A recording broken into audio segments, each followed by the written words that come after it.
about to get on the train to Halifax. I've got to go to Selby and then Halifax on my own to see a gig tonight. I am really scared because I'm staying in a hotel on my own, going to the gig on my own, getting the train on my own. But I'm doing it. My little bag's packed. Hang on, it's going to be very shaky cam. Little bag's packed. I've never done this before, stayed in a hotel. I have gone places before, but not stayed overnight on my own. And gone to a gig on my own. Well, I know I've gone to a gig on my own, but yeah, I got picked up after, so it's kind of different, and it was a while ago, so wish me luck. At the station. Train's here.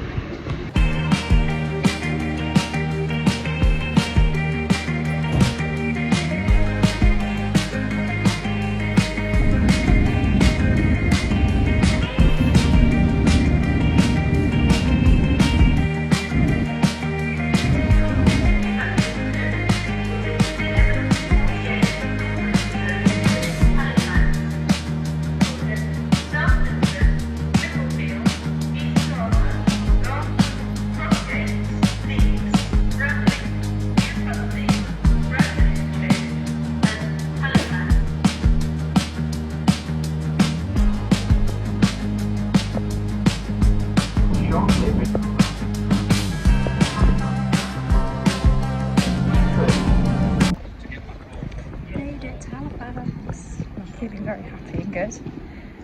It's really pretty. I don't know if you can see the... Oh, there we go. Church spire. Yeah, I did get quite nervous at first on the train, but I'm fine now. I feel excited. I'm going to look for the Peace Hall, see where that is, and then go and look for Swansea, because I can't look into the hotel, I don't until for another 2 hours. But yeah, the weather's nice, which is surprising. It's actually warm. I'm in a little jacket. Ooh. But yeah, it's all the hills around. It's lovely. I'm really glad I've done it so far. Watch this space. Who knows what I'll look in a bit. But yeah, let's see how we get on.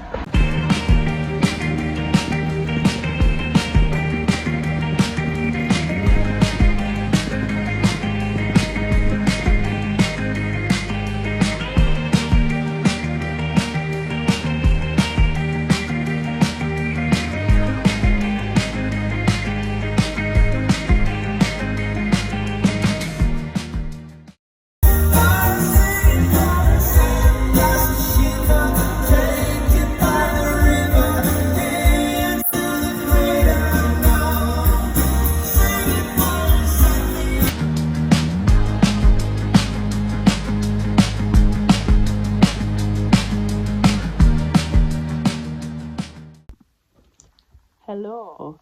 So I look a bit like a floating head, I think, but never mind. So I am back from my Halifax gig, and I had a great time. It was really good.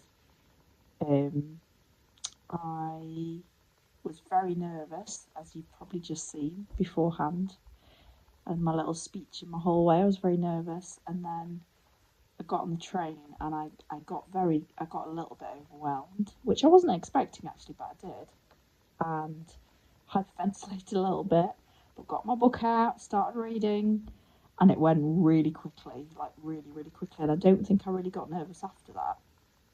Changed trains, that was all fine. I had about 3-4 minutes to change trains somewhere, I can't even remember where. Got on the next train, absolutely fine. When I got to Halifax, weather was beautiful, and I had a walk. The Halifax Peace Hall, which is where the gig was, is stunning, absolutely stunning. If you get to go there just to look around or to a gig, it's really nice.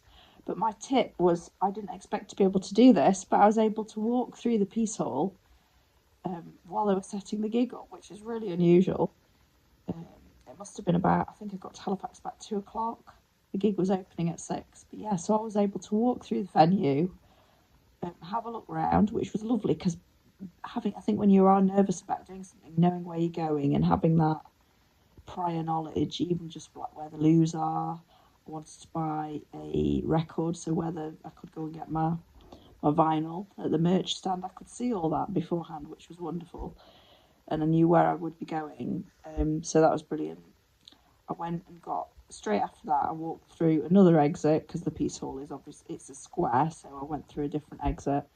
Had a look around Halifax, got something to eat, got some really nice pumpkin katsu curry, which was lovely. And then had a walk up and down the high street a little bit, looked around a couple of shops, and I walked past a real ale pub that looked lovely. Went in there, had a half, and I felt nice. Walked up to the hotel, and this is the really really good bit. So I get into the Premier Inn, and the lady in front of me is looking at gig tickets for the same people I was seeing. And I thought she was stood with a guy that I presumed was a partner, husband, or whatever. But I thought, I'm going to be brave, I'm going to say hello. And I just said, oh, I'm not being weird, I see you going to the gig. And we got chatting just in the queue to get in the hotel. And it turns out she's on her own, and she was lovely. So we exchanged numbers really quickly, like literally within a couple of minutes. Agreed to meet up at 4 or whatever it was. After we'd both checked in, she was on a different floor to me. Um, and we met up, went for food and a drink, just got to know each other, went to the gig together, it's just so unexpected. But I think it's this thing, if you put yourself out there, you just don't know what's going to happen. But yeah, we had the loveliest night together. We got right to the front of the gig, which was amazing. I loved every minute of it. Um, we did try to have a drink afterwards, but everywhere seemed to be closed, especially near the hotel. I even went for breakfast with her. We ended up getting on the same train together. She got off at Leeds to go for her other trains, and I was going a different route. But what a lovely experience. And it's that thing of putting yourself out there, is you realise, what you're gaining from it for that. And I wasn't, for that like little bit of discomfort, it was so worth it. It was so worth it. And as soon as I came back, I was like, what can I do next? What can I do next? So yeah, it's just, it is hard. It's really hard. And I'm someone who didn't even used to go to my local supermarket on my own, but I have done a lot on my own. But yeah, if you're even thinking about doing something, whether it is for you going to a supermarket on your own, or whether it's like me going overnight somewhere on your own, you've got so much to gain from doing it. And what's the absolute worst that can happen if you can't do it? You just come home. It's not the end of the world, is it? It's really not. But yeah, as you can see, I'm buzzing from doing it. And this is a couple of days after now. Actually, it's quite a few days after. So, but yeah, give it a try. I survived. I've made it to Halifax and back. So yeah, and let me know if you can what you want to try doing, and yeah, how you get on afterwards as well. That would be good. So talk soon.